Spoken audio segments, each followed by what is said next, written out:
Okay, so welcome back.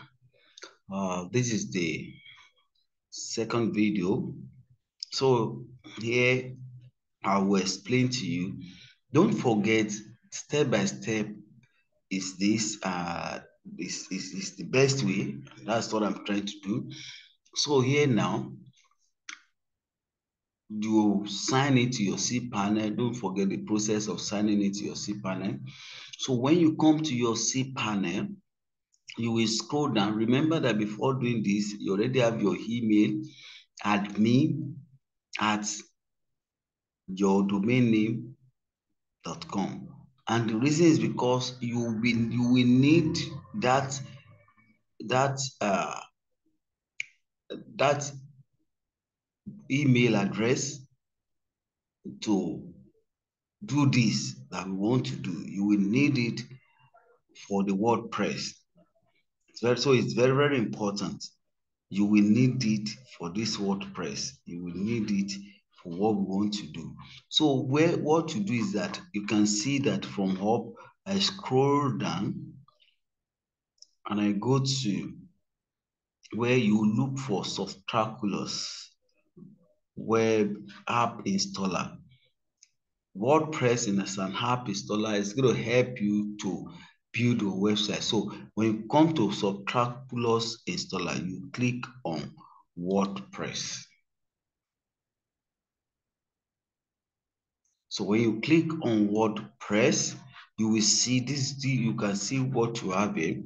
So you will now, when you can see, it's just this what you have here now. These are my website here.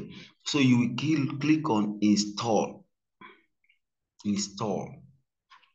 So when you click on install, now let me explain something here.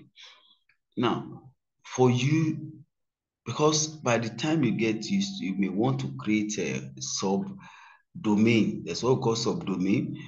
Like this one now, these are my subdomains. These are my subdomains. Now you may want to create subdomain. So, and that's what I'm trying to explain. I'm trying to explain this so don't make a mistake.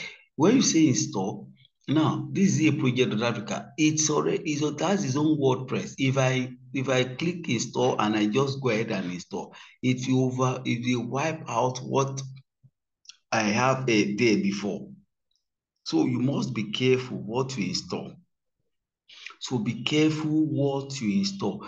You must know that, okay, that's why the purpose of this arrow down, you can be able to choose. So this is for you now, a beginner, is the main domain name you want to install WordPress into.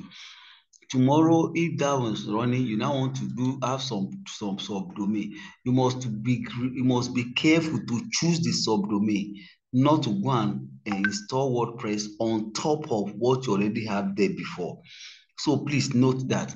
So when you, after that, you now choose that which you want to, you already, because now I've already created the subdomain elsewhere, and then you have not, you don't, you have, it's not yours is not subdomain.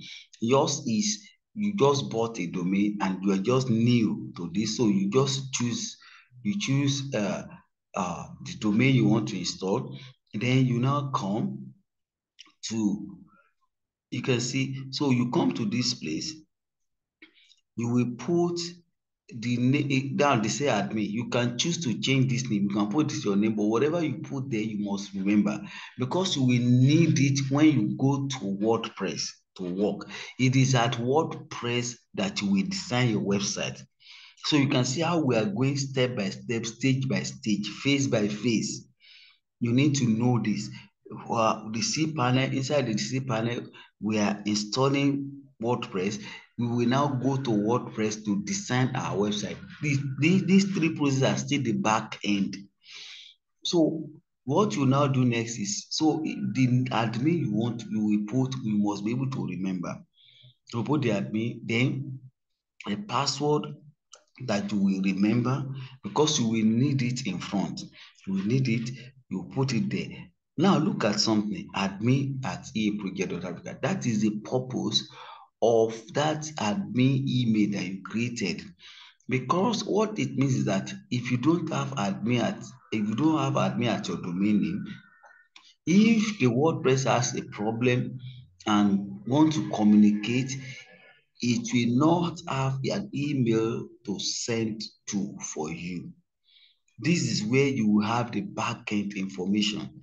Any email that your cPanel, your WordPress, anything that is the backend, that is through this email, you will collect that information. So that's why it's very important that it is what the first email a website should have. So after you've done that, leave all this on, then just come to install and click on install. Of course, I'm not clicking on install, but that's once you click on install, it will congratulate you that it has installed uh, successfully.